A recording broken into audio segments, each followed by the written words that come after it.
Hi, in this section, I want to talk about your physiology, your body. Now, this is really important because how you move your body is directly related to how you feel. And if you change your physiology, it's the fastest way to change how you feel. Now, in NLP, we've been talking about this for decades because we've noticed the link between the physiology and how a person feels. And I know right now that you're already an expert in this.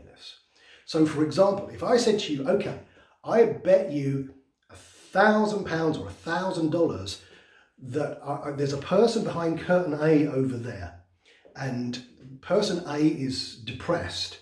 Now, I'll give you $1,000 or £1,000 if you can describe how person A is standing. Okay, so here we go. So, how are they standing? Are their shoulders rolled back or are they rolled down? They're rolled down, aren't they? Where's their head? Is their head up or is it down? It's down, isn't it? How about their breathing? Are they breathing big lungfuls of breath or are they taking little shallow breaths? Yeah. Are they talking in a really animated way with big gestures? Or are they talking and looking down? Now, you already know the answers to this. You're already an expert in this.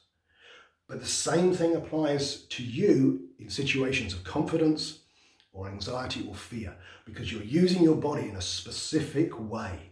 Now, in recent years, there was some research done at Harvard Medical School by someone called Amy Cuddy. And what she proved, beyond a shadow of a doubt, is that you're changing your physiology changes the way you feel really quickly.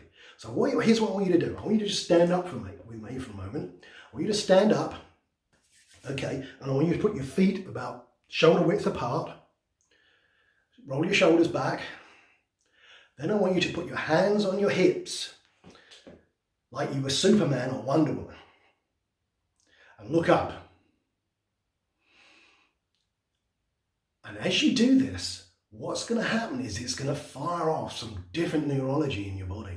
Some new chemicals are going to be released. And what she found was doing this position would increase your testosterone levels, male or female, by over 20%. It would lower the cortisol levels in your body, which is the stress hormone, by 30%.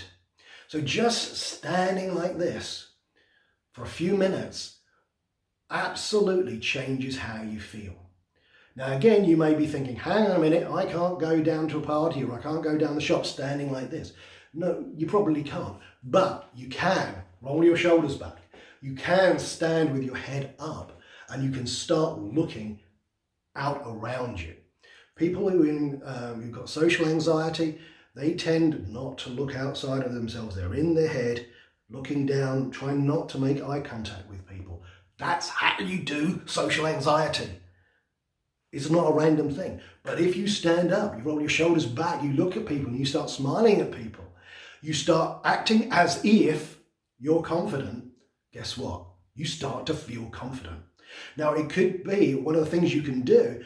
Is there a piece of music which when you hear kind of makes you feel really good, like gives you a kind of attitude? One of the things you could do is to imagine hearing that piece of music. Now, for me as a kid, I grew up in the 80s, and there was a particular film coming out, and I won't bore you with the title, but it had this title sequence in it, which was, to me at that time as an impressionable teenager, was so empowering. And I remember the main character is walking through this airport and he's just oozing confidence and there's music going at the same time. And at that time I thought, wow, I'd like to be like that. And so whenever I used to walk into somewhere new, somewhere strange, I would mentally play that music and walk like that person. I mimicked their body position. And sure enough, I felt unstoppable. I had this confidence. So use your body differently.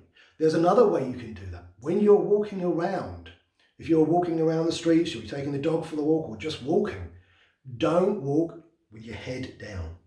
Because then that's, again, accessing your feelings and you'll start to feel bad. Instead, walk around looking up. When I work with people who are depressed, one of the things I do, I set them homework and I get them to walk for 30 minutes a day, but I will have them looking up. So they've got to look at the chimneys on the houses, they've got to look at trees, they've got to look at clouds. What this does, when your eyes start looking up, it accesses a different part of your brain which takes your mind away from how you feel. So you want to start using your physiology in a different way. So stand as if how you'd stand if you were totally confident. I mean, right now, put down whatever you're doing. I want you to stand up. And I want you to stand as if you were totally confident right now. If you were totally confident right now, how would you be standing?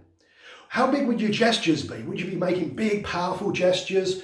Would you be breathing deeply? Would you be talking with a big, booming voice? How would you be talking?